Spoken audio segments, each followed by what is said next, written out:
প্রিয় দর্শক, সম্প্রতি বাংলাদেশ জামায়াত ইসলামের লোগো পরিবর্তন করা হয়েছে। তো লোগো পরিবর্তনের বিষয়ে আমি কিছু বলতে চাই না, কারণ হচ্ছে এটা কোরআন হাদিসের কোনো বিষয় না।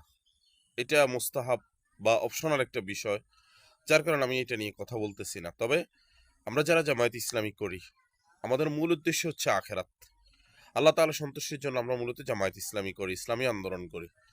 তবে জামায়াত ইসলামী যদি তাদের মূল ট্র্যাক থেকে সরে যায়, মূল লাইন থেকে সরে যায়, আমরা এক সেকেন্ডও দেরি করবো না জামায়াত ইসলামী ছাড়তে। এটা হচ্ছে মূল কথা। এই লোগোটা নিয়ে অনেক আলোচনা সমালোচনা হচ্ছে, যে তারা সেখানে আল্লাহর নাম ছিল, আকিমুদ্দিন ছিল, সেটাকে বাদ দিয়ে দেওয়া হয়েছে। এটা বর্তমান সময়ের সাথে তাল মিলিয়ে চলার জন্য একটা কৌশল তারা অবলম্বন করেছে। এটা নিয়ে আমরা কথা বলতে চাই না। যদি যদি কোনো সময় জামায়াতে ইসলামী তাদের মূল ট্র্যাক থেকে সরে যায়, লাইন, তাহলে আমি আবারও বলছি ছাড়তে।